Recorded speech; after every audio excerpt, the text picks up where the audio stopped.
চারিদিকে যখন বিভিন্ন ধরনের রোগের আলামত, তখন সুস্থ থাকাটাই আসলে সবচেয়ে বড় নিয়ামত। তো সুস্থ থাকার জন্য এবং সুস্থ রাখার জন্য এই আশা নিয়ে, এই প্রত্যয় নিয়ে শুরু করছি আমাদের আজকের অনুষ্ঠান। এসএ টিভির সরাসরি সম্প্রচার সাপ্তাহিক অনুষ্ঠান এসপি হসপিটাল স্বাস্থ্য প্রহরে আপনাদের সবাইকে অনেক অনেক স্বাগতম জানাচ্ছি।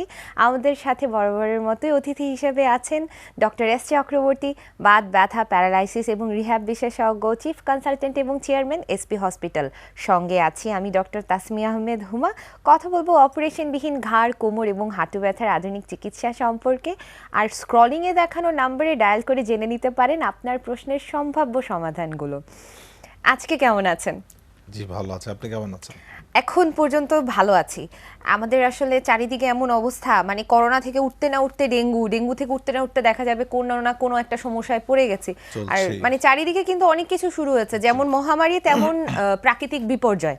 কোনো কিছু কিন্তু আসলে আমরা ফেলে দিতে পারছি না। মনে হচ্ছে যে দুনিয়াটা আসলে কতদিন টিকে থাকে, এর মধ্যেই আসলে বেঁচে থাকতে হবে, এর মধ্যেই টিকে থাকতে হবে। তো আমরা শুরু করি আমাদের আলোচনা। আমরা তো প্রত্যেকবারই ব্যথা নিয়ে কথা বলছি। তো আসলে ব্যথার তো অনেক রকমের নাম থাকে, মানে বিভিন্ন ধরনের আর্থ্রাইটিস আছে, যেমন রিউমাটয়েড আর্থ্রাইটিস, অস্টিও আর্থ্রাইটিস, আরও অনেক ধরনের আর্থ্রাইটিস আছে। তো ব্যথাগুলো আসলে কোনটার কারণে হচ্ছে এটা আমরা কিভাবে বুঝবো? কি কি কারণে হতে পারে? ধন্যবাদ আপনাকে। আসলে ব্যথা, মানুষের শরীরে ব্যথা হচ্ছে, আমরা বলি বন্ধু, ব্যথা শত্রু না। যে কোনো রোগের সিমটম হচ্ছে ব্যথা। চারিদিকে এত মহামারী, কিন্তু ব্যথা কিন্তু বসে নাই, ব্যথা কিন্তু আছেই। কারণ আপনার শরীরে যখনই কোনো প্রবলেম দেখা দিবে তখন একটা সিমটম আসবে পেইন। পেইনলেস যে কোনো ধরনের ডিজিজ হচ্ছে আজরাইল, মৃত্যুর পরোয়ানা নিয়ে আসছে। পেইনলেস আর পেইন হচ্ছে মানুষের বন্ধু। পেইন নিয়ে যে রোগ আসে সেই রোগে কিন্তু তার সহজে মৃত্যু হবে না। সো পেইনকে আমরা কিল না করে পেইনটা কেন হচ্ছে সেটা যদি আমরা আইডেন্টিফাই করতে পারি, তাহলে আমরা সঠিক চিকিৎসা পেতে পারি। আজকে করোনা এত ভয়াবহ কেন? কারণ করোনাতে পেইন নাই, যে কারণে সে কখন ভিতরে ঢুকে কেউ টের পায় না। যদি ঢোকার সময় কোনো পেইন হতো তাহলে সবাই টের পেত, সাথে সাথে তারা সতর্ক হয়ে যেত। যেহেতু পেইন নাই, সে আস্তে করে ভিতরে ঢুকে বাসা বাঁধতে শুরু করে। যখন তীব্র আকার হয় তখন মানুষ জানতে পারে হ্যাঁ আমার করোনা হয়েছে। সো এই জিনিসটাই যে আমরা বলি পেইনলেস যে কোনো ডিজিজ মৃত্যুর পরোয়ানা নিয়ে আসে। আর পেইন আছে মানে ভালো। তো পেইন যেমন রিউমাটয়েড, অস্টিওআর্থ্রাইটিস, বিভিন্ন ধরনের সমস্যা রোগের কারণে বা ডিসপোলাপস নার্ভাস সিস্টেমের কারণে ঘাড় ব্যথা, কোমর ব্যথা বিভিন্ন ধরনের হতে পারে। তো যেটা আমরা অনেক সময় রুগী পাই যে বিভিন্ন জয়েন্টে জয়েন্টে ব্যথা, হাতে ব্যথা, স্মল জয়েন্টগুলো ব্যথা, আঙ্গুলগুলো বাঁকা হয়ে যাচ্ছে, দিনের পর দিন ওষুধ খাচ্ছে কিন্তু ভালো হচ্ছে না। কী ওষুধ খাচ্ছে? পেইন কিলার খাচ্ছে। প্রথমেই বলেছি পেইন কিল করা যাবে না, পেইনকে কিল না করে রোগটাকে ভালো করতে হবে। তো রিউমাটয়েড আর্থ্রাইটিস জন্য পেইন কিলার খাচ্ছি, সে কিন্তু ভালো হবে না, সে আস্তে আস্তে আস্তে আস্তে আরও ড্যামেজ হয়ে যাবে। কারণ রিউমাটয়েড আর্থ্রাইটিস অ্যাকচুয়ালি আমাদের যে স্মল জয়েন্টগুলো আছে, এই জয়েন্টগুলোর ভিতরে একটা কার্টিলেজ থাকে। এই কার্টিলেজটা ডিজেনারেশন মানে ঘুনে ধরা, মানে নষ্ট হয়ে যাচ্ছে। সো এটা একটা ডিজিজ কন্ডিশনের কারণে নষ্ট হয়ে যায়। এই সময় কী হচ্ছে, আমাদের মাসেল যদি উইক হয় তাহলে এটা আরও ড্যামেজ তাড়াতাড়ি বেড়ে যাবে।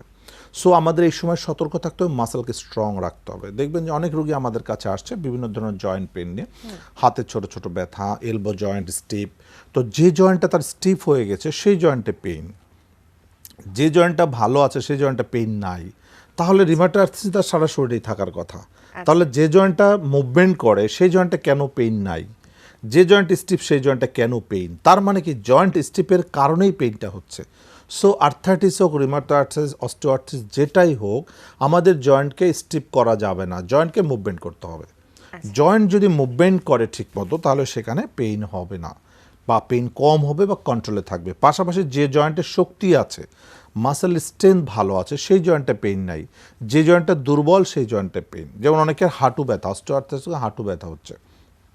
হাঁটু ব্যথা রুগীরা কী করে? হাঁটতে পারে না। দেখবেন অনেক রুগী আছে বাড়িতে, অনেক মায়েরা আছে, খালারা আছে, যে হাঁটতে গেলে কিছুটা হাঁসের মতো হেলে দুলে হাঁটে, পেঙ্গুইনের মতো হেলে দুলে হাঁটে।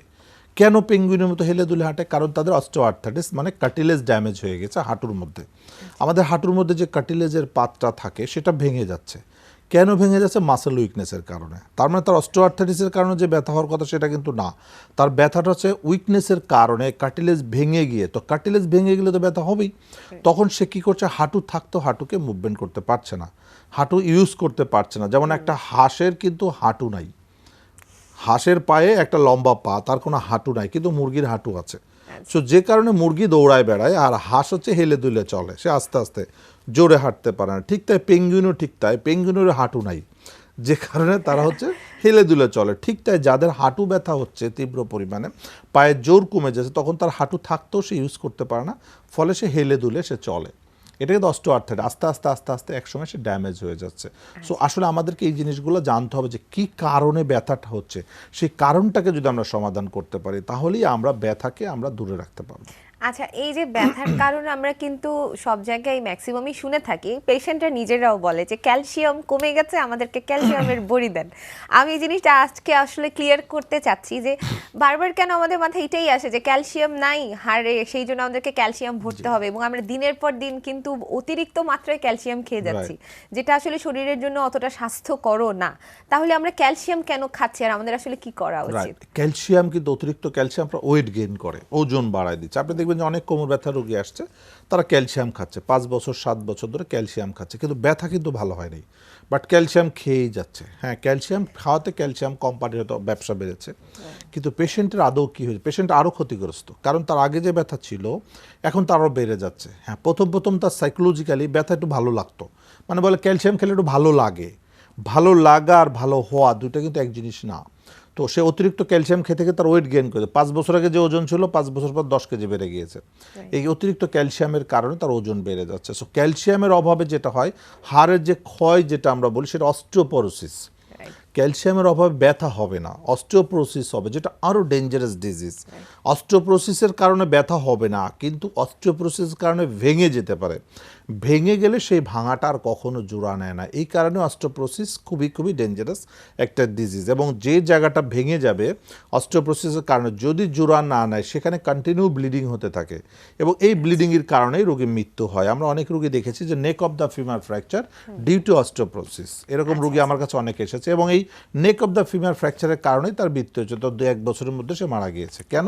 কারণ এটা হিলিং হয়নি, এটা সারাক্ষণ ব্যথা দিয়েছে, এবং এটার কারণে তার ডায়াবেটিস বেড়ে গিয়েছে, কিডনির সমস্যা, ব্যথা ওষুধ খেতে খেতে হার্টের সমস্যা, বিভিন্ন ধরনের কমপ্লিকেশন করে সে মারা গেল। কেন? এই যে অস্টিওপোরোসিসের কারণে তার হিপ জয়েন্টটা রিপেয়ার হলো না, বা সেখানে রিপ্লেস করে যে সেখানে আর্টিফিশিয়াল লিভ যে তাকে করে দিবে, রিপ্লেসমেন্ট করে দিবে, সেটাও পারলো না। কারণ অস্টিওপোরোসিস ভিতরে আর্টিফিশিয়াল যদি সেখানে মানে প্লেট স্ক্রু ঢুকাইতে যাচ্ছে সেটা আরও ভেঙে যাবে, যে কারণে অপারেশনও করতে পারে না, ফলে কী হয়েছে, তার মৃত্যু হয়েছে। এই জন্য আমরা অস্টিওপোরোসিস যাদের আছে আগে চেক করতে হবে, টেস্ট করতে হবে, পরীক্ষা করে দেখতে হবে যে তার অস্টিওপোরোসিস আছে কিনা। অস্টিওপোরোসিস থাকলে সেখানে ক্যালসিয়ামের চেয়ে ভিটামিন ডির প্রয়োজনটা সবচেয়ে বেশি, সেখানে ভিটামিন ডি ব্যবহার করতে হবে হাড়কে শক্ত করার জন্য। অ্যাকচুয়ালি ক্যালসিয়াম হচ্ছে হাড় মোটা হয়, আর ভিটামিন ডিতে হাড় শক্ত হয়। সো যখন আমরা অ্যাডাল্ট হয়ে যাই তখন আমাদের হাড় মোটা করার প্রয়োজন নেই, বাট হাড় শক্ত করার প্রয়োজন। সো আমার মনে হয় যে কনসেপশনটা আসলে ক্লিয়ার হয়েছে, অনেকেরই মাথায় এই ঝামেলাটা থাকে।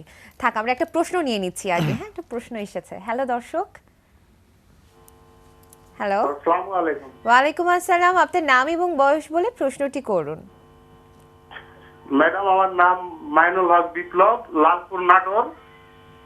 আমার হচ্ছে হাঁটুতে এবং জয়েন্টে মাঝে মাঝে ব্যথা, কিন্তু হাঁটুতে অলওয়েজ টাইম ব্যথা থাকে। আপনার বয়স কত? আমার বয়স 48 বছর।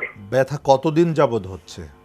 ব্যথা মানে হালকা ব্যথা ছিল 3 বছর, আর বেশি ব্যথা হচ্ছে প্রায় 1 বছরের কাছাকাছি আর কি। আপনি কোনো চিকিৎসা করেছেন? জি স্যার, করেছি। আমি একজন ডায়াবেটিস বাত বিশেষজ্ঞকে দেখাইছিলাম। উনি অনেক ওষুধ লিখছে, জিলকট, তারপরে ন্যাপ্রোক্সেন, তারপরে বায়োনেক্স, তারপরে সিলোস্টা 100, এই ধরনের আর কি, প্রেগাবেন। হ্যাঁ, পরে আমি গতকালকে দেখাইছি স্যার একজন মেডিসিন বিশেষজ্ঞ। তাতে আমার ওখানে রেজাল্ট আসেনি স্যার, ওই বাত বিশেষজ্ঞর ওই ওষুধকে তেমন রেজাল্ট আসেনি। ওই যখন পেন কিলার গুলো খাচ্তাম তখন একটু ভালো থাকতাম স্যার। আপনার কি আগের থেকে এখন কি ব্যথা বেড়ে গিয়েছে আরো? জি স্যার, হাঁটুতে অনেক ব্যথা। আপনি নিচে কি নামাজ পড়তে পারেন? নিচে বসে যায় নামাজে নামাজ পড়তে পারেন না? কতদিন নামাজ বন্ধ হয়ে গেছে স্যার? এটা আপনার 6 মাস মতো। 6 মাস হলো আপনি চেয়ারে বসে নামাজ পড়ছেন, নিচে বসতে পারেন না। আপনার কি কোমরে ব্যথা আছে? না, কোমরে ব্যথা নাই, কোমরে তেমন ব্যথা নাই বললেই চলে, কিন্তু এটা নিয়ে একটু মানে ব্যথা হচ্ছে, মানে ব্যথা নাই, ওটা ব্যথা বলবো। তাহলে আপনার যে ব্যথাটা হচ্ছে হাঁটুতে, এটা রোগটা কি বলেছে যে কি কারণে ব্যথাটা হচ্ছে? এটা এটা নাকি স্যার ওই যে আমি কয়েকদিন আগে মেডিসিনের সিআরপি আমার বেশি, সিআরপি এখানে বেশি। 24 স্যার জি, এখানে বুঝতে লেখছে। পেরেছি। জি, ধন্যবাদ, আমরা উত্তরটা দিচ্ছি। যেটা দেখেন, সে 3 বছর আগে তার ব্যথা ছিল কম, এখন তার বেশি ব্যথা। ব্যথা ওষুধ খেলে একটু কমে, তারপর আস্তে আস্তে সে কিন্তু ডিসেবলের দিকে চলে যাচ্ছে, কারণ সে নিচে এখন বসতে পারে না, নামাজ পড়ে চেয়ারে বসে। এইভাবে চললে 5 বছর পর কী হবে সেই চিন্তা আমাদের এখন করতে হবে, যে 5 বছর পর আরও ভয়ঙ্কর হবে। এইভাবেই কিন্তু মানুষ ডিসেবল হয়ে যাচ্ছে। এখানে পেইন কিলার কিন্তু কাজ করবে না। পেইন কিলার হচ্ছে সাময়িক, খুব তীব্র পেইন হলে আমরা 1 দিন 2 দিন ব্যবহার করতে হবে। আসলে তার রোগটাকে মোটিভেট করতে হবে, যে ডিজিজটা যেটা তার সিআরপি পজিটিভ মানে আর্থাইটিস আছে এবং তার ব্যাক পেইন আছে, ওই যে হিস্ট্রিতে চলে আসলো, তার মানে তার ডিসপ্রলাপস আছে, যে কারণে তার পায়ের শক্তি কমে যাচ্ছে, নিচে বসলে উঠতে পারে না, যে কারণে সে ভয়ে বসে নাই। বসা বন্ধ করে দেওয়ার কারণে হাঁটুর জয়েন্ট আস্তে আস্তে আরও ব্লক হয়ে যাচ্ছে, নি জয়েন্ট স্টিফ হয়ে যাচ্ছে। স্টিফ হয়ে যাওয়ার কারণে তার চিরতরে বসা বন্ধ হয়ে যাবে। 6 মাস নিচে বসে না, যদি আর 2 বছর পর বসা বন্ধ করে দেয়, 2 বছর পর কিন্তু আর কোনোদিনও সে নিচে বসতে পারবে না। সো এই রোগীদের জন্য আমি মনে করি যে নামাজটা নিচে বসে পড়াটা সবচেয়ে বেশি ভালো। জায়নামাজে নামাজ হচ্ছে এই রোগের প্রথম ওষুধ। আচ্ছা, অনেকে অবাক হয়ে যাবে যে এই ব্যথা নিয়ে, হ্যাঁ 3 বছর আগে যখন তার অল্প ব্যথা ছিল বা 6 মাস আগে যে ব্যথা ছিল, সে যদি কন্টিনিউ নামাজটা করতো তাহলে তার পায়ের শক্তি কমে যেত না। আর্থাইটিস হলে কিন্তু তার পায়ের শক্তি কমবে না, পায়ের শক্তি কমে যাচ্ছে কোমরের নার্ভ ইনজুরির কারণে। সো তার কোমরে ডিসপ্রলাপস আছে, কোমরে একটা এমআরআই করে দেখতে হবে, কোমরের ডিসপ্রলাপসটাকে রিপেয়ার করে পায়ের শক্তি বাড়াইতে হবে, তাহলেই তার হাঁটু ব্যথা ভালো হয়ে যাবে এবং আবার সব কিছু করতে পারবে, নিচে বসতে পারবে, নামাজ পড়তে পারবে, এভরিথিং করতে পারবে। আর যে আর্থাইটিস আছে এটার জন্য কার্টিলেজ দুর্বল হতে পারে, এই জন্য কার্টিলেজের কিছু ভিটামিন আছে, যেমন গ্লুকোজামিন, কন্ড্রোটিন সালফেট আছে, এগুলো খেলেই কার্টিলেজ স্ট্রং থাকে। ভিটামিন ডি খেতে পারে, কিন্তু এখানে পেইন কিলারের কোনো রোল নাই। তো দর্শক, আমি আপনাকে সাজেস্ট করবো যে আপনার কোমরে সমস্যা আছে, কোমরের সমস্যার কারণে আপনার পায়ের শক্তি কমে যাচ্ছে, যে কারণে আপনি নিচে উঠবস করতে পারেন না, সিঁড়িতে ওঠানামা করতে কষ্ট হয়। সো আপনাকে কোমরে একটা এমআরআই করে দেখে এখানে ফিজিওথেরাপি করতে হবে। ফিজিওথেরাপির মাধ্যমে মাসেলকে বিল্ড আপ করতে হবে। মাসেলের শক্তি যদি না বাড়ে, জয়েন্ট যদি ফ্রি না হয়, তাহলে এই রোগ কখনোই আপনার ভালো হবে না, পৃথিবীর কোনো ওষুধই আপনাকে ভালো করতে পারবে না। সো আগে ফিজিক্যাল ফিটনেস ডেভেলপ করতে হবে, তাহলেই আপনি এটা থেকে মুক্তি পাবেন। ধন্যবাদ আপনাকে। ধন্যবাদ। এত সুন্দর করে মানে বুঝিয়ে বলার জন্য আসলে আপনাকে অনেক ধন্যবাদ দেওয়া উচিত, কারণ এইভাবে ক্লিন কাট ক্লিয়ারলি কাউকে বলা হয় না দেখে মানুষের কনসেপশনের কিন্তু অনেক বাজে অবস্থা। না, আসলে এই যে আমাদের দেশে যেটা বলা যে ব্যাক পেন পেশেন্ট, কোমর ব্যথা, হাঁটু ব্যথা পেশেন্ট আর দে আর মেডিকেলি অরফ্যান বলা হয়। কেন বলা হয়? কারণ আসলে তারা কার কাছে যাবে? কিন্তু রোগীরা কিন্তু কোনো না কোনো চিকিৎসকের শরণাপন্ন হচ্ছে। তো আমাদেরকে আসলে ডিসিশন নিতে হবে যে কখন কোন ডাক্তার কোন রোগের চিকিৎসা করবে।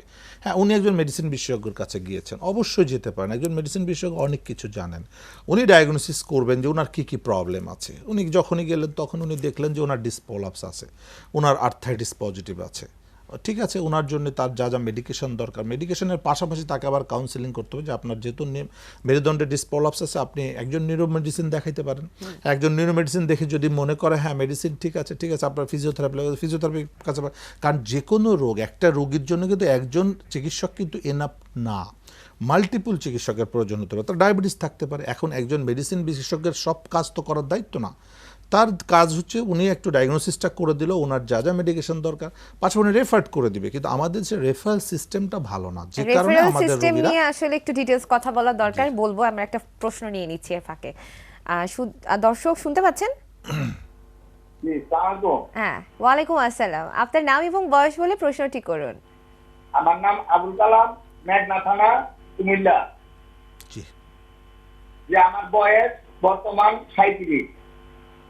আচ্ছা, কি সমস্যা আপনার বলুন। সমস্যা স্যার, আমার মাঝাতে পায়ে কোনো শক্তি পাই না। আচ্ছা, নামাজ পড়তে গেলে সমস্যা হয়, আমি রুকুতে গেলে আমি মানে হেলে দুলে পড়ে যাই, মানে রুকুতে অনেক সমস্যা। জি, কতদিন যাবত সমস্যা হচ্ছে? কতদিন স্যার? প্রায় 1 বছর। 1 বছর। কোনো চিকিৎসা করেছেন? কি কোনো চিকিৎসা করিনি, কিন্তু পরীক্ষা করছিলাম। কি পরীক্ষা করেছেন? পরীক্ষা করছি, এমআরআই করছি। এমআরআইতে কি ধরা পড়েছে? যে আমার রগের সমস্যা ধরা পড়ছে। রগের সমস্যা। তো চিকিৎসা কি বলেছে, কি চিকিৎসা করতে হবে? আমি নিউরোলজি মেডিসিন ডাক্তার দেখাইছিলাম স্যার। হ্যাঁ, উনি কি বলেছেন? ওনায় বলছিল আমার রগের সমস্যা। জি, সেটা বুঝলাম। ট্রিটমেন্টটা কি দিয়েছে আপনাকে? ট্রিটমেন্ট আমি কোনোই নেই নাই, মানে আমি ভালো একটা ডাক্তারের সন্ধানে ছিলাম। আচ্ছা, এই জন্য স্যার আপনার টিভিতে আমি এসিটিভির ইয়া দেই না, মানে খুব ভালো লাগছে। এই জন্য আপনার সাথে যোগাযোগ করার জন্য অনেকদিন যাবত চেষ্টা চালাচ্ছি স্যার। আচ্ছা, আচ্ছা, ঠিক আছে, ধন্যবাদ। আমরা উত্তরটা দিচ্ছি। আপনি আমাদের নাম্বারটা লিখে রাখেন, এই নাম্বারে পরে যোগাযোগ করলে হবে। আসলে ওনার যেটা ডিসপ্রলাপস, ওনার কিন্তু ডায়াগনোসিস হয়ে আছে, এখন যেটা হলো যে তার পায়ের শক্তি কমে যাচ্ছে, রুকুতে যেতে পারে না, রুকুতে গেলে কোমরে ডিসপ্রলাপসে তার নার্ভে হিট করে, তখন ব্যথা হয় বা ব্যালেন্স থাকে না, পড়ে যায়। এটা হচ্ছে রেস্টের থেকে তার ওই ফাটাটাকে রিপেয়ার করে মাসেলকে বিল্ড আপ করতে হবে, তাহলে উনি 100% সুস্থ হয়ে যাবে। তো ধন্যবাদ দর্শক আপনাকে ফোন করার যে সুন্দর একটা প্রশ্ন। এটা আপনার মেরুদণ্ডে যে ডিসপ্রলাপস হয়ে জেল বেরোয় যে নার্ভের উপরে চাপ দিচ্ছে, ওখান থেকে নার্ভ ছিঁড়ে যাচ্ছে, আস্তে আস্তে পায়ের শক্তি কমে যাচ্ছে। সো আপনি হাঁটাচলা করলে এটা আরও খারাপের দিকে যাবে। আপনাকে যে কোনো হসপিটালে ভর্তি থেকে 3 থেকে 6 সপ্তাহ ট্রিটমেন্ট নিতে হবে। 3 সপ্তাহ যদি আপনি রেস্টে থেকে থেরাপি নেন, এটা জোড়া নিয়ে নেবে, পরবর্তী 3 সপ্তাহ বাসায় নিলে ইনশাল্লাহ 100% ভালো হয়ে যাবেন আপনি। ধন্যবাদ আপনাকে।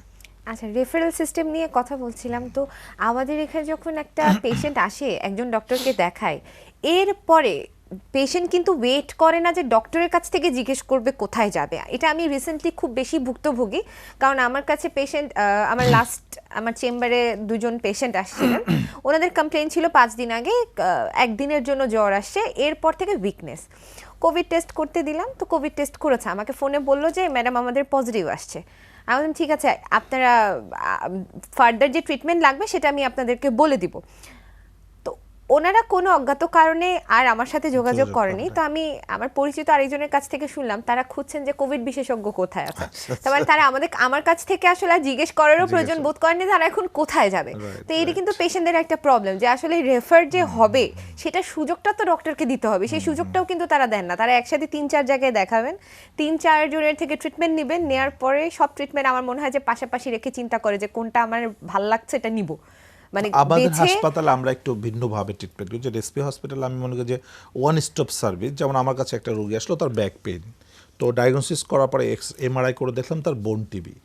তো বোন টিবি, পেশেন্ট হাঁটতে চলতে পারে না, তীব্র পেইন, এবং পেশেন্টের ফিজিক্যাল কন্ডিশন খুব খারাপ। তো সেখানে একজন টিবি স্পেশালিস্টের শরণাপন্ন করলাম আমার হসপিটালে। টিবি ডাক্তার এসে তাকে ট্রিটমেন্ট দিলেন, টিবি ড্রাগস চলছে, পেশেন্টকে বেড রেস্টে রেখে। এখানে কিন্তু ফিজিওথেরাপি দারুণ কাজ করে। এটা তো আমাদের অনেকেই আরেকটা বুঝবে ফোন না। চলে জি। এসেছে, আমরা একটু নিয়ে নিচ্ছি, তারপর কথা বলবো আবার। দর্শক শুনতে পাচ্ছেন? হ্যাঁ জি ম্যাডাম, শুনতে পাচ্ছি। জি, আপনার নাম এবং বয়স বলে প্রশ্নটি করুন। আমি সবুজ বলছিলাম, রাজশাহী থেকে। আমার বয়স 27। তো আমার 3 বছর আগে আমার 2 হাঁটুতে ব্যথা করে সমান করি, না ধরতে পারি না। তো ক্যালসিয়াম ওষুধ খাইতে কি একটু ভালো হয়, তারপরে ভালো হয় না। এখন দেখা যাচ্ছে যে 2 বছর পরে এই মাজা এবং মেরুদণ্ডের হাড়ে বিড়বিড় করে, যন্ত্রণা করে, ব্যথা করে। জি। আর পায়ে খুব গরম, পানি দিলেও গরম বের হয়, পায়ের তালুতেও ব্যথা করে। জি। এই সমস্যা শারীরিকভাবে অনেক দুর্বল। আগে আচ্ছা আচ্ছা। আসলে আমার কি করণীয় স্যার জানেন? আপনি কি এমআরআই করেছেন কখনো? না স্যার, এমআরআই করাই এমনি সাধারণ আপনার এই ক্যালসিয়াম মেডিসিন খাইছি। জি জি জি, বুঝতে পেরেছি। ধন্যবাদ, আমরা উত্তরটা দিচ্ছি। আসলে তার যেটা এটা স্পষ্ট বোঝা যাচ্ছে তার মেরুদণ্ডের সমস্যা আছে, নার্ভের প্রবলেম, মানে ডিসপ্রলাপস হচ্ছে। এটাকে আমরা মেকানিক্যাল ব্যাক পেন বলি। আমাদের কোমরে যে ছোট ছোট হাড় থাকে, 2টা হাড়ের মাঝখানে একটা ডিস্ক থাকে, ডিস্কটা অ্যাকচুয়ালি ডিস্কের মধ্যে থাকে জেল, নিউক্লিয়াস। তো ডিস্কের যখন সাইডটা ফেটে যায় তখনই কি হয়, জেলটা বের হয়ে যায়, নার্ভের উপর চাপ দেয়, স্পাইনাল কর্ডে, সেখান থেকে তার পায়ের শক্তি কমে যাচ্ছে এবং তার পা গরম হয়ে যাচ্ছে। এটা বার্নিং পেন বলা হয়, মরচের মতো জলে, মানে আগুন ধরে গেছে, পানি দিলে আরাম লাগে। তো এটা কিন্তু কোমরের নার্ভ থেকেই হচ্ছে। এটা কোমরে একটা এমআরআই করে দেখতে হবে, দেখে এই ডিস্কটাকে রিপেয়ার করতে হবে, কারণ সে যত হাঁটবে জেলটা তত বের হবে। সো হাঁটা চলা বন্ধ করতে হবে। যেমন একটা গাড়ির টায়ার যদি লিক হয় তাহলে কিন্তু বাতাস বের হতেই থাকবে যতক্ষণ না পর্যন্ত লিকটা রিপেয়ার হচ্ছে। ঠিক তাই আমাদের মেরুদণ্ডের যে জয়েন্টগুলো আছে এই জয়েন্টটাও লিক হয়। তো লিকেজ হলে তখন ভিতর থেকে কিন্তু ফ্লুইড, যেহেতু ফ্লুইড বের হইতে থাকে, আর ফ্লুইড যত বের হয় ভিতরে তত প্রোডাকশন হয়, প্রোডাকশন হয় আর বের, আস্তে আস্তে আস্তে সে অনেক কিন্তু প্রোডাকশন করে ফেলে, এবং তখন এই জেলটা গিয়ে নার্ভের উপরে চাপ দেয় বা স্পাইনাল কর্ডে চাপ দেয়, সেখান থেকে আস্তে আস্তে পাটাকে প্যারালাইসিস করে দিতে পারে। সো কোমর ব্যথা রোগী বাংলাদেশে প্রচুর রোগী আছে যারা প্যারালাইসিসে ঘরে পড়ে আছে, তারা জানেই না কেন প্যারালাইসিস।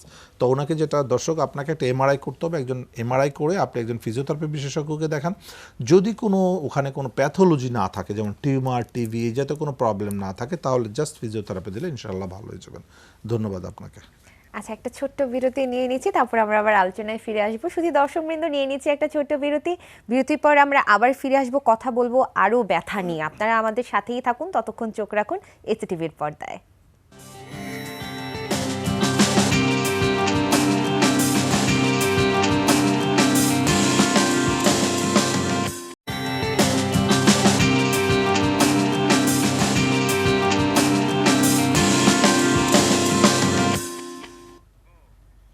বিরতির পর ফিরে এলাম এসিটিভির সরাসরি সাপ্তাহিক সম্প্রচার এসপি হসপিটাল স্বাস্থ্য প্রহরে। কথা বলছিলাম অপারেশনবিহীন ঘাড়, কোমর এবং হাঁটু ব্যথার আধুনিক চিকিৎসা নিয়ে। বিরতির আগে একটা পেশেন্ট আপনাকে বলছিল যে ওনার রগের সমস্যা। আচ্ছা, এই রগ জিনিসটা কি? কারণ রগটা আমি আসলে এখন পর্যন্ত আইডেন্টিফাই করতে পারলাম না। এটা কি হাড়, এটা কি টেন্ডন, এটা কি লিগামেন্ট, এটা কি আসলে? আসলে রগ বলতে যেটা আমরা বুঝি আর জি। পেশেন্টরা বোঝে দুই জিনিস। আচ্ছা। রগ বলতে আমরা বুঝি টেন্ডন, তো টেন্ডনের সমস্যা different thing, but most of the পেশেন্টরা যে কমপ্লেন করে যে রগে ব্যথা, আসলে রগে না, নার্ভের ব্যথাটা তারা রগে মনে করে। এটা আচ্ছা। নার্ভটাকেই তারা রগ বলে, এটা আমরা বুঝে নিতে হয়। আসলে নার্ভে যে ব্যথাটা হয়, মেরুদণ্ড আমাদের nervous system, central nervous system যেটা স্পাইনাল কর্ডে যখন নার্ভে প্রেশার পড়ে ব্যথাটা নিচের দিকে শিফট করে। তো দেখা যাচ্ছে ব্যথাটা পায়ের গোড়ালিতে চলে গেছে, বা টেন্ডন অ্যাকিলিস যেটা লোয়ার পোর্শন, যেটা ইনসার্শন একদম লোয়ারে, ওখানে গিয়ে ব্যথাটা করে। তো ওরা মনে করো ওখানে ব্যথাটা ওখানেই হচ্ছে, আসলে যে ব্যথাটা কোমর থেকে শিফট করছে নার্ভের মাধ্যমে। এটা তখন আমরা এক্সপ্লেন করি রোগীকে যে আসলে কেন ব্যথাটা হচ্ছে। তো পেশেন্টকে আসলে এক্সপ্লেন করা উচিত। পেশেন্টরা তো বিভিন্ন ধরনের কমপ্লেন নিয়ে আসে, যেমন ঘাড় ব্যথা রোগীরা কমপ্লেন নিয়ে আসে, স্যার আমার তো ব্যথা ঘাড়ে করে, এখন ঘাড়ে নাই, আগে ছিল, এখন হাত ঝিঝি করে। তার মানে সে খুশি ঘাড়ের ব্যথাটা ভালো হয়ে গেছে, কিন্তু হাত ঝিঝি করে। আসলে হাত ঝিঝি আরও খারাপ, কারণ ঘাড়ের ব্যথা ভালো, হাত ঝিঝি ভালো না। কারণ আমরা বলি যে ডিসপ্রলাপ যখন সামান্য হয় তখন হচ্ছে সেন্ট্রালে পেনটা থাকে, মানে ঘাড়ে ডিসপ্রলাপসে ঘাড়ে ব্যথাটা থাকবে। যখন এতে বের হয়ে যাবে, নার্ভে চাপ দিবে, তখনই ঘাড়ে আর ব্যথাটা থাকে না, তখন ব্যথাটা হাতের দিকে চলে আসে। এবং ব্যথার পরে আসে ঝিঝির পরে নামনেস, তারপর হচ্ছে অবশ বা প্যারালাইসিস। সো ব্যথা রোগ যত বড় হয় তত প্যারালাইসিসের চান্স বেড়ে যায়, আর ব্যথা যত বেশি থাকে সেখানে প্যারালাইসিসের চান্স কম থাকে। সো আমরা ঘাড়ে বেশি ব্যথা থাকলে আমরা খুশি হই, তাড়াতাড়ি ভালো করা সম্ভব। কোমরে বেশি ব্যথা হলে আমরা খুশি হই, কারণ তাড়াতাড়ি ভালো করা সম্ভব। কিন্তু যখন এটা পায়ে চলে যাচ্ছে, হাতে চলে যাচ্ছে এবং নামনেস বা ঝিঝি চলে আসছে, তখন এটা মারাত্মক আকার ধারণ করে, এটা খারাপের দিকে চলে যাচ্ছে। এবং অনেক রুগী আসে বলে যে আমার ঘাড়ে আগে ব্যথা ছিল, বা মনেও নাই কখনো, কিন্তু এখন হাঁটতে গেলে হাঁটতে পারে না, সে ব্যালেন্স ছেড়ে দিচ্ছে, ডানে বায়ে চলে যায়। মদ খাইলে যেমন মাতালরা যেমন ব্যালেন্স করতে পারে না, ঠিক তাই তো অবাক হয়ে যায়। পাশে হয়তো কেউ তাকে বলছে কী ব্যাপার, তুমি হেলে দুলে হাঁটো কেন? অনেক রুগী আসে আমাদের কাছে, বলে তখন আমি আসলে বুঝতে পারি যে কেন আমার এটা হচ্ছে। আসলে তার স্পাইনাল কর্ডে প্রেশার পড়েছে। যখনই তার সার্ভাইকাল কর্ডে প্রেশার পড়ে, যেটা সার্ভাইকাল মাইলোপ্যাথি ডেভেলপ করছে, যখনই তার স্পাইনাল কর্ডের উপর আঘাত পড়ে, তখনই তার ব্যালেন্স কমে যাচ্ছে, মানে শক্তি কমে যাচ্ছে। এটা থেকেই কিন্তু চার হাত পা প্যারালাইসিস হয়ে যেতে পারে। সেই জাতীয় রোগীদেরকে যত দ্রুত সম্ভব এমআরআই করে দেখে তাদের থেরাপির মাধ্যমে রেস্টে রেখে এটা রিপেয়ার করে ফেলা উচিত, না হলে এটা প্যারালাইসিসের দিকে চলে যায়। আচ্ছা, পেইনের ইন্টেন্সিটি, আসলে আমি এই ব্যাপারটা নিয়ে একটু কথা বলতে যাচ্ছি। সেটা হচ্ছে অনেক পেশেন্ট থাকে না দীর্ঘদিন ধরে ব্যথার জন্য নড়তে পারে না। সাপোজ কোমরে ব্যথা, আমার একজন পরিচিত পেশেন্ট আছেন, তার প্রায় অনেক 2-3 বছর ধরে কোমরে ব্যথার জন্য প্রথমে একটু হাঁটতে পারতেন, কিন্তু এখন ব্যথার জন্য উনি হাঁটতে ভয় পান। হাঁটতে ভয়ও পান ব্যাপারটা সেটা না, হাঁটতে গেলেই ব্যথা এত বেশি বাড়ে, ওটার কন্ট্রোল করা যায় না, যার কারণে উনি মোটামুটি মানে বেড রেডেনই হয়ে আছেন, শুয়েই আছেন, নড়াচড়া করতে ভয়ও পাচ্ছেন, নড়াচড়া করতে গেলেই ব্যথা শুরু হয়। তো এই পেশেন্টগুলোর আসলে কি মানে আগের অবস্থায় ফিরে যাওয়া কি সম্ভব, নাকি এটা অপারেটিভ কোনো না? আসলে এটা অনেকে মনে করে যে এটা মনে আর কখনো ভালো, সবার মনের মধ্যে একটা ধারণা আছে যে কোমর ব্যথা একবার হলে আর ভালো হয় না। এটা কিন্তু একটা ভুল ধারণা, কারণ ভালো অবশ্যই হবে। পা ভেঙে 2 টুকরা হয়ে গেলেও সে ভালো হয়ে যায়, আবার স্বাভাবিক লাইফ লিড করতে পারে। ঠিক তাই কোমরে যে ব্যথাই হোক, এটা সঠিক চিকিৎসা করলে সে 100% ভালো হবে। কিন্তু ভালো হচ্ছে না তার কারণ একটা, সঠিক চিকিৎসা পাচ্ছে না। সে একজন মেডিসিনের কাছে গেলে তো মেডিসিন দিচ্ছে, একজন দোকানদারের কাছে সেখান থেকে ওষুধ নিচ্ছে, অর্থোপেডিক্সের কাছে সেখানেও তাকে ওষুধ দেওয়া হচ্ছে। আসলে তার প্রবলেমটা কি, পেশেন্টকে আইডেন্টিফাই করা, পেশেন্টকে মানে জানানো উচিত, এক্সপ্লেন করা উচিত তার যে এই যে আপনার যে পেশেন্টের কমপ্লেন, তার ব্যথা হচ্ছে নড়াচড়া করলে ব্যথা, আসলে এই যে ডিসপ্রলাপস, যে সে মুভমেন্ট করতে গেলেই তার জেলটা বের হয়ে যায়, যে শুয়ে থাকলে সে ভালো লাগে, শুয়ে থাকলে কিন্তু তার ব্যথাটা কম, কারণ কি তখন কিন্তু জেলটা মুভমেন্ট করে না। সো এই যে লিকটা আছে, এই লিকটা কিন্তু রিপেয়ার হচ্ছে না, যে কারণে তার কন্টিনিউ কিন্তু তার ব্যথা আছেই, সে কিন্তু ভালো হচ্ছে না। কারণ সে যতই শুয়ে থাক, তাকে কিন্তু কিছু না কিছু মুভমেন্ট করতে হয়। যেমন সে টয়লেটে যাচ্ছে, গোসলে যাচ্ছে, কষ্ট করে উঠে বসে খাচ্ছে, এই যে মুভমেন্ট করছে, তার মানে কি কোনোদিন এটা রিপেয়ার হচ্ছে না। সো এটাকে রিপেয়ার করতে গেলে আমরা বলছি অ্যাক্টিভ বেড রেস্ট, একদম অ্যাবসলিউটলি বিছানায় শুয়ে থাকতে হবে, বা বাথরুমও যাওয়া যাবে না, গোসল করা যাবে না। কারণ এই পাটাকে রিপেয়ার করতে গেলে, যেমন কারো যদি পা ভেঙে যায়, সে কিন্তু মেন্টালি সে কিন্তু প্রিপারেট যে আমার কিন্তু আর মুভমেন্ট করা যাবে না, আমি আমাকে প্লাস্টার করতে এই হবে। ট্রিটমেন্ট নিয়ে আমি আবারও কথা বলবো, কারণ এটা আসলে খুবই জরুরি একটা ব্যাপার। কিন্তু তার আগে একটা ফোন নিয়ে নিচ্ছি। হ্যালো দর্শক, হ্যালো।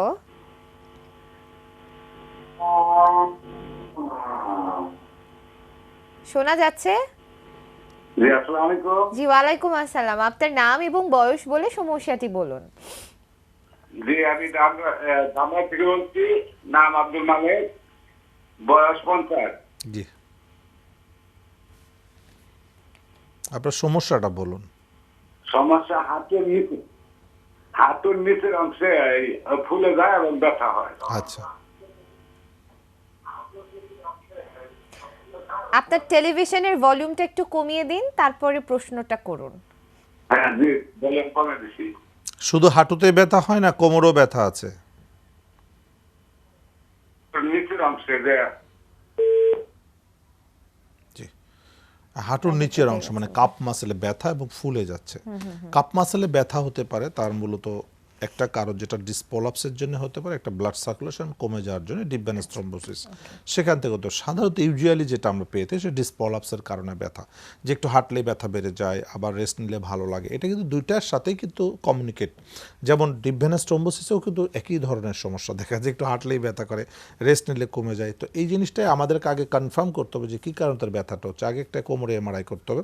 এমআরআইতে যদি ডিসপোলাপস ধরা পড়ে তা তো হয়ে গেল, না হলে তার যেটা আমরা বলি কালার ডুপ্লেক্স, যে ডুপ্লেক্স স্টাডি করে দেখতে হবে তার ব্লাড ফ্লুটা ঠিক আছে কিনা। যদি ব্লাড ফ্লু ঠিক না থাকে, ব্লাডে কোনো ব্লকেজ থাকে, তাহলে রক্তরোগ বিশেষজ্ঞ বা ভেইন আর্টারি স্পেশালিস্ট যারা আছে ওখানে আমরা রেফার করে দিই। আর যদি ডিসপোলাপসের কারণে ব্যথা হয়, তাহলে আমরা থেরাপির মাধ্যমে এটাকে ভালো করে দিতে হবে। সর্বপ্রথম রোগ চিকিৎসা করার আগে দায়িত্ব হচ্ছে রোগটাকে আইডেন্টিফাই করা, কনফার্ম ডায়াগনোসিস করা। যেমন এই রোগীটা আমার কাছে আসতে পারে, তখন আমার কাজ হলো তাকে আগে ডায়াগনোসিস করা। যদি দেখি যে তার ডিসপোলাপসের জন্য ব্যথা হচ্ছে, তাহলে আমরা ট্রিটমেন্ট শুরু করব।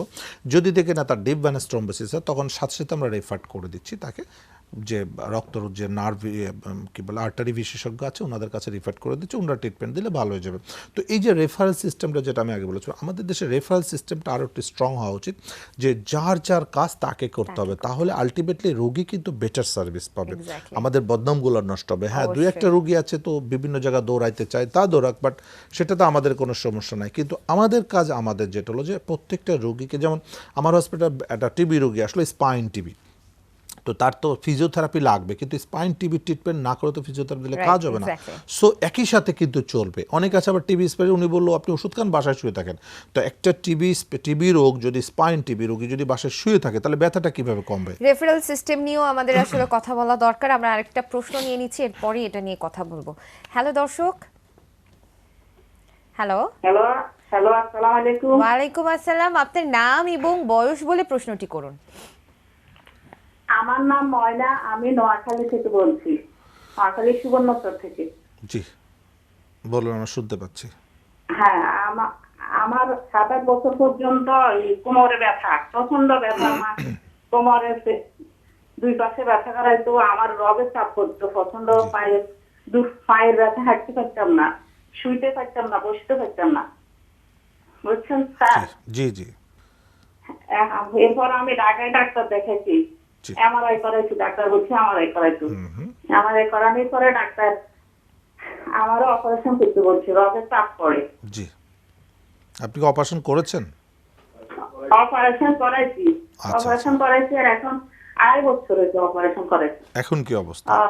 এখন আপনার অনুষ্ঠান দেখি আমি 2.5 বছর পর্যন্ত নিচে বসতে পারতাম, অনুষ্ঠান দেখে এখন বসতে পারি, আচ্ছা আচ্ছা, সাহস পাইছি, বসতে পারি, নামাজ পড়তে পারি। জি, থ্যাংক ইউ। হাইকমেট এখন আমি ইউজ করি না, Good. নিচে বসি টয়লেটে, বুঝছেন স্যার। এখন জি। সমস্যা হচ্ছে আমার মাঝে মাঝে বাম পায়ে ভাবে চাপ পড়ে, জি এই 2-4 দিন পরে সব কাজ করতে পারি না সংসারে।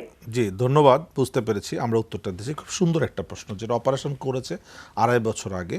2.5 বছর ধরে সে বুঝতে পারতো না, এখন সাহস পেয়েছে, বাট কিছু ট্রিটমেন্ট করতে হবে, তাকে রিহ্যাবিলিটেশন করতে হবে। অপারেশন যদি করেই ফেলে, আমরা সাধারণত বলি স্পাইনাল কর্ডে যদি এখানে ইনজুরি থাকে, যে ডিসপোলাপস থাকে, ডিসপোলাপসকে আমরা অপারেশন ছাড়া যেটা কনজারভেটিভ ট্রিটমেন্ট করলেই ভালো হয়ে যায়।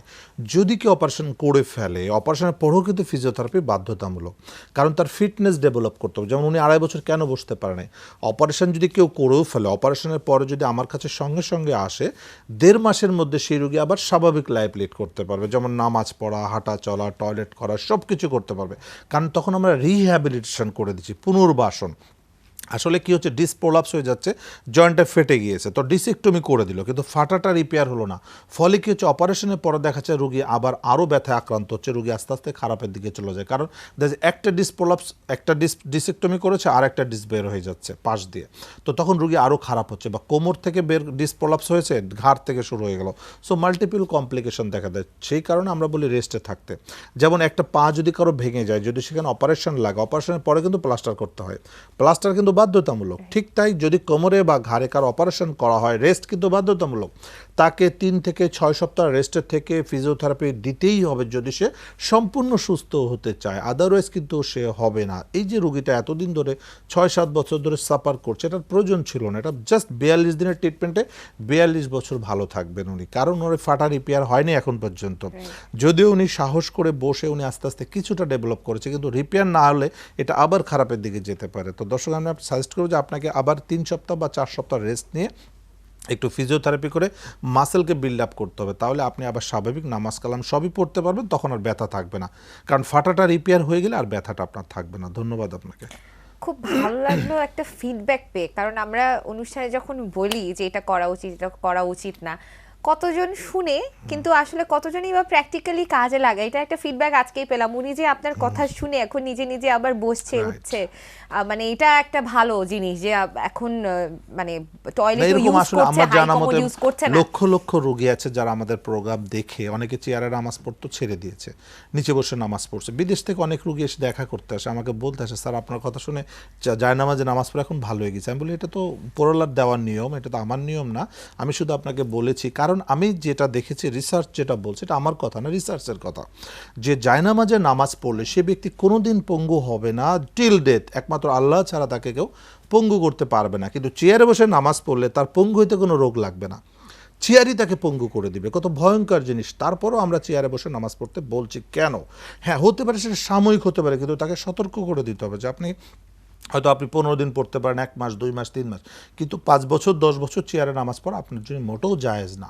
কারণ লং টাইম চেয়ারে নামাজ পড়লেই সে ডিসেবল হয়ে যাবে। এরকম বহু রোগী আছে আমার জানা মতে, আমার কাছে অনেক রোগী আসছে 5 বছর 6 বছর চেয়ারে নামাজ পড়ে 4 হাত পা প্যারালাইসিস, কারণ সে ভুল সেজদা দিয়েছে, সে টেবিলে সেজদা দিয়েছে। টেবিলে সেজদা দেওয়ার কারণে ঘাড়ের সার্ভাইকাল ডিস্ক প্রলাপস হয়ে গেছে, সেখান থেকে স্পাইনাল কর্ড ছিঁড়ে তার 4 হাত পা অবশ হয়ে গেছে। অনেক রোগী আমরা পেয়ে থাকি। সো যে কারণে আমরা বলি যে চেয়ারে লং টাইম নামাজ পড়া মোটেও উচিত না। হতে পারে সাময়িক, 1 সপ্তাহ 2 সপ্তাহ, 1 মাস 2 মাস, কিন্তু কতদিন পড়বে? ট্রিটমেন্ট চলাকালীন টাইম। তারপরে তাকে অবশ্যই জায়নামাজে যেতে হবে, কারণ জায়নামাজের নামাজটা হচ্ছে একটা গুড মেডিসিন।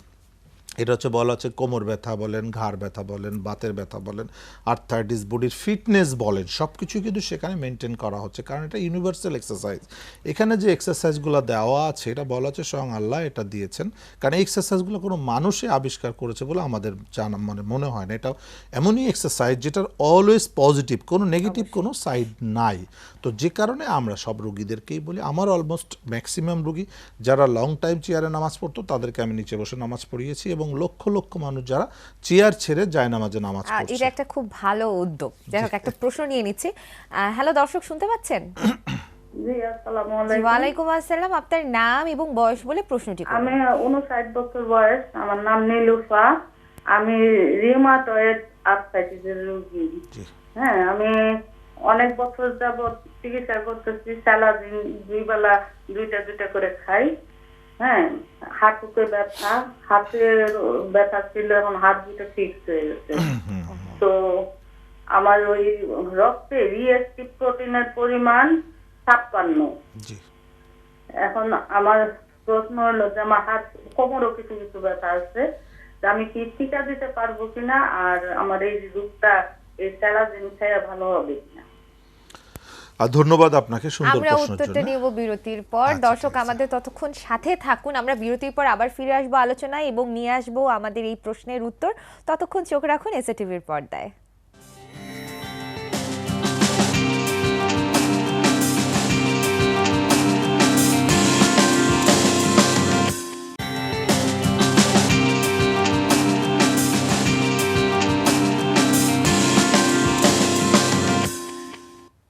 বিরতির পর ফিরে এলাম।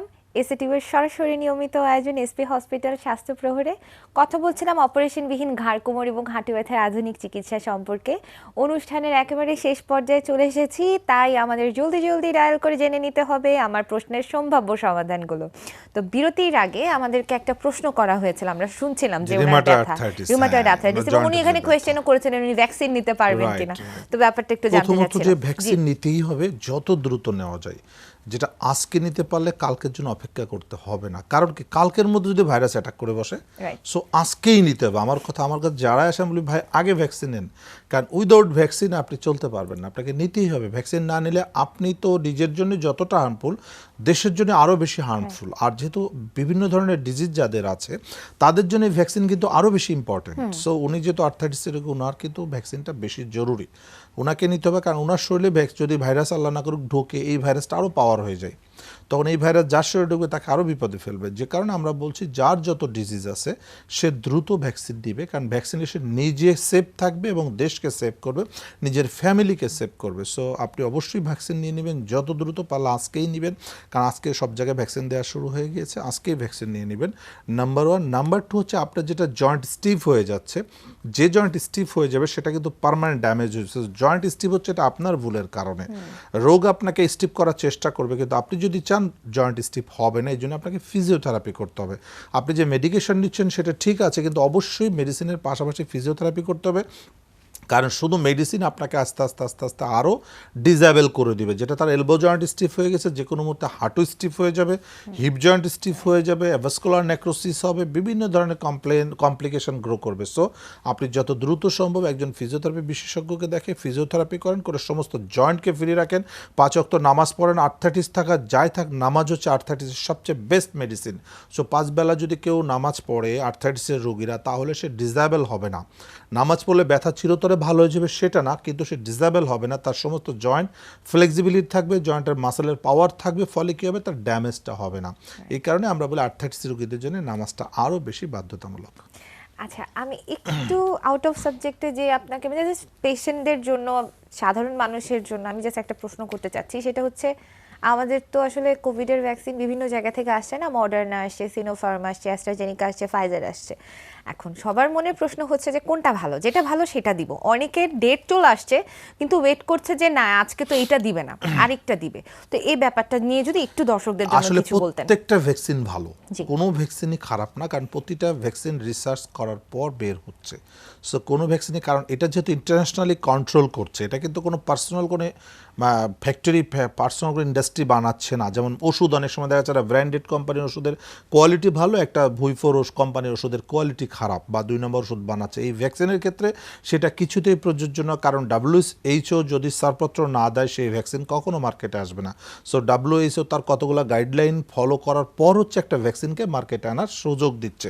সো এই কারণে যে ভ্যাকসিনটা পাবে, কারণ গভর্নমেন্ট যে ভ্যাকসিন ইম্পোর্ট করছে সেটাই ইম্পর্টেন্ট, সেটাই ভালো, চোখ বন্ধ করে ভ্যাকসিন দিয়ে দিবে। যে ভ্যাকসিন দিচ্ছে সরকারের দায়িত্ব, কারণ সরকার এটা যেহেতু গভর্নমেন্ট দিচ্ছে, এটা তো পাবলিক না।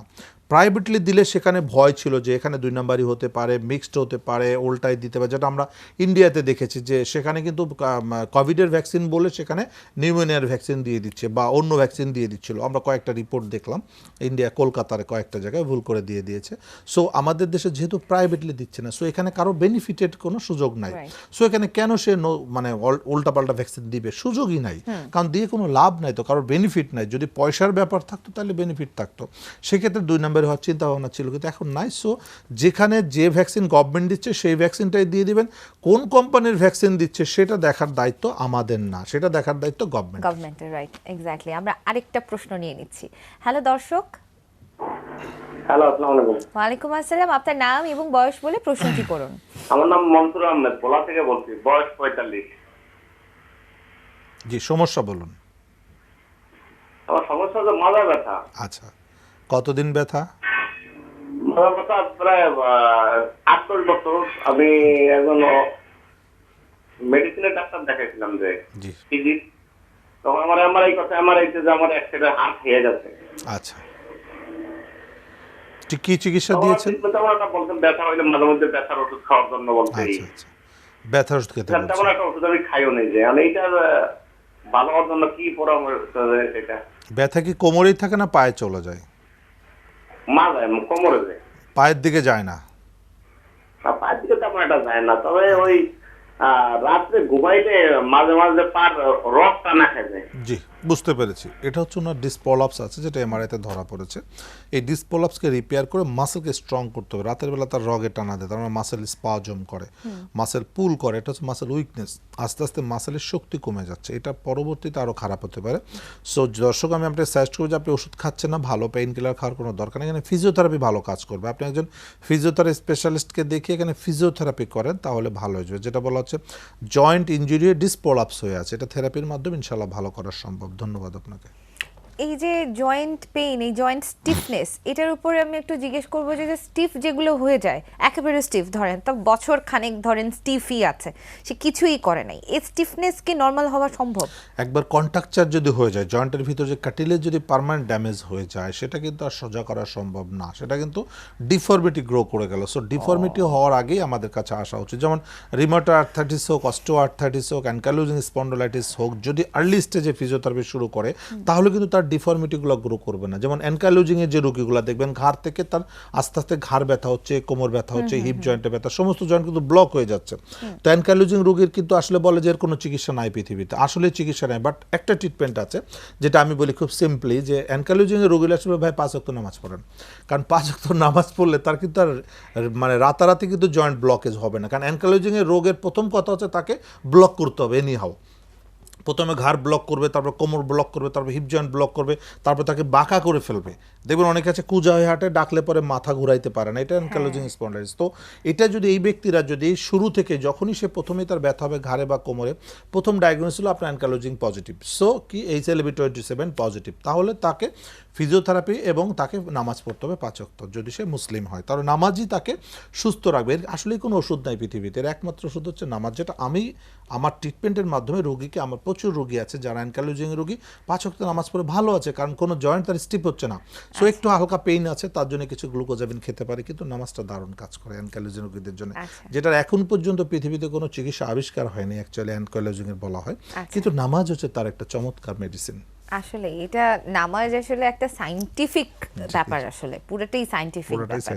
আচ্ছা, মাসেল স্পাজম, মাসেল ক্রাম যেগুলো থাকে, এগুলো কি আসলে কোনো মানে শরীরের কোনো অসুস্থতার কারণেই হচ্ছে, নাকি এগুলো নরমালি না হতে না, পারে? মাসেল স্পাজম, মাসেল ক্রাম্প হয় হচ্ছে উইকনেসের কারণে। উইকনেস মানে weakness আছে। উইকনেস হতে পারে, ডিহাইড্রেশন হতে পারে, অতিরিক্ত, মানে এটা ওয়েদার উপর ডিপেন্ড করে। যেমন আমি আমেরিকাতে শীতের দিনে গেলাম, 31 গেলাম, পরের দিনে আমার কাপ মাসেল পুল করছে অতিরিক্ত ঠান্ডার কারণে, আচ্ছা আচ্ছা বা ডিহাইড্রেশন হতে পারে। অনেকে দেখবেন রাতের বেলা পানি কম খায়, তার মাসেল পুল করে, সো তাকে পানি খেতে হবে বেশি করে, এই বিভিন্ন কারণ। আর সাধারণত যেটা মানে ইউজুয়ালি আমরা পেয়ে থাকি উইকনেসের কারণে, যাদের মাসেল দুর্বল থাকে তাদেরই মাসেল স্পাজম করতে থাকে। আচ্ছা, অনেক দিন ধরে যারা ধরেন বেডরিডেন হয়ে আছে ব্যথার কারণে, আমি একটা কথা বলছিলাম শুরুতে, ওই ব্যাপারটা নিয়ে আসলে একটু ডিটেলস কথা বলা দরকার, যেটা হয়তো বা এখন আমি পারবো না, হয়তো বা সময়ের স্বল্পতার কারণে, কিন্তু এটা নিয়ে কিন্তু আমরা পরে একটা কথা বলবো, কারণ কোমর ব্যথা এটা খুবই জটিল একটা জিনিস।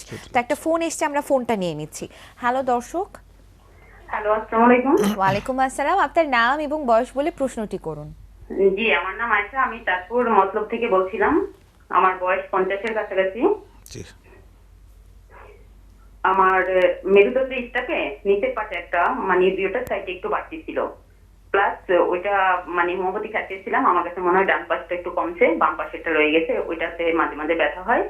আর আরেকটা সমস্যা হলো যে আমি পিছন থেকে পড়ে গেছিলাম আর কি, ছাদে স্লিপ কেটে পড়ে গেছিলাম, তখন আমার গাড়ে ব্যথা আছে, প্লাস মাথার রগগুলোতে ব্যথা করে, প্লাস কানে একটু সমস্যা মনে হয়, গলাতে একটু সমস্যা মনে হয়। এখন আমি কি করণীয়, মানে কি করতে পারি? আপনি কি এমআরআই করেছেন? জি না, আমি কোনো ডাক্তারের কাছে ওরকম ভাবে কোনো কিছু করিনি।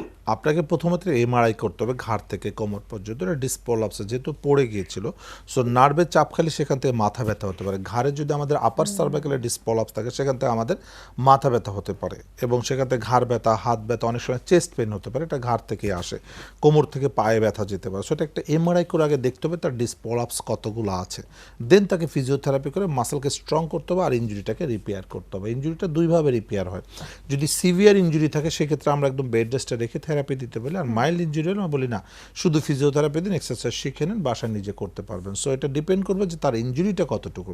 তো এটা এমআরআই না করা পর্যন্ত এটা আসলে কনফার্ম বলা যাবে না যে কোন টাইপের ট্রিটমেন্ট তার কাজ করবে। সো দর্শক আমরা সাজেস্ট করবো আপনি একটা এমআরআই করে একজন ফিজিওথেরাপি স্পেশালিস্টকে দেখান, দেখে দেন ফিজিওথেরাপি করেন, ইনশাআল্লাহ ভালো হয়ে যাবেন। ওষুধ খাওয়া থেকে আমরা বলি একটু বিরত রাখতে, কারণ পেইন কিলার বা হোমিওপ্যাথি যেটাই খান কোনো ব্যথানাশক ওষুধ আসলে আপনার এখানে কাজ করবে না, সাময়িক ব্যথা কমায় রাখবে কিন্তু রোগকে ভালো করবে না। পৃথিবীতে এমন কোনো ব্যথার ওষুধ তৈরি হয়নি যে কোনো রোগকে ভালো করতে পারে, পৃথিবীতে তৈরি হয়নি। সো আপনি কোন রোগের জন্য ব্যথার ওষুধ খাবেন? ব্যথা সাময়িক ব্যথাকে কমায় রাখবে কিন্তু রোগটাকে বড় করবে। সো এই জন্য ব্যথা বেশি দিন কমায় রাখা ভালো না, রোগটাকে সুস্থ করতে হবে, তাহলে ব্যথা অটোমেটিক চলে যাবে। ধন্যবাদ আপনাকে। আচ্ছা, আমাদের একটা ফোন চলে এসেছে, আমরা এটার উত্তরটাও অল্প কথায় নিয়ে নিব কারণ সময় নাই আমাদের হাতে। দর্শক হ্যালো। জি আসসালামু আলাইকুম। জি ওয়ালাইকুম আসসালাম, আপনার নাম এবং বয়স বলে প্রশ্নটি করুন। জি আমার নাম আজিম। আপনার টেলিভিশনের ভলিউমটা কমিয়ে নিন। আমার নাম আজিম, আমি ঢাকা রায়েরবাগ থেকে বলছি। আমার বয়স 42 বছর। আমার সমস্যাটা হলো আমার দুই পায়ের হাঁটুর উপরে এবং নিচের দিকে ব্যথা করে, বিশেষ করে শুইলে। হাঁটাহাঁটি করলে আমার ব্যথা করে না, আমি যখন শুবো অথবা যখন চেয়ারে বসবো তখন আমার ইয়েটা ব্যথা করে। আর রাত্রে বেলা ব্যথাটা বেশি হয়, ওই ক্ষেত্রে আমি মানে এমন ব্যথা করে মানে হাঁটুর উপরে এবং নিচের দিকে, আমি দেখা গেছে গায়ে থেকে গেঞ্জি খুলে ওইখানে বেঁধে রাখি। কতদিন যাবত ব্যথাটা হচ্ছে? এই ব্যথাটা আজকে প্রায় 2-3 মাস যাবত। কোনো চিকিৎসা করেছেন? সরি, কোনো চিকিৎসা নিয়েছেন? জি না, আমি এখনো কোনো চিকিৎসা নিই নাই।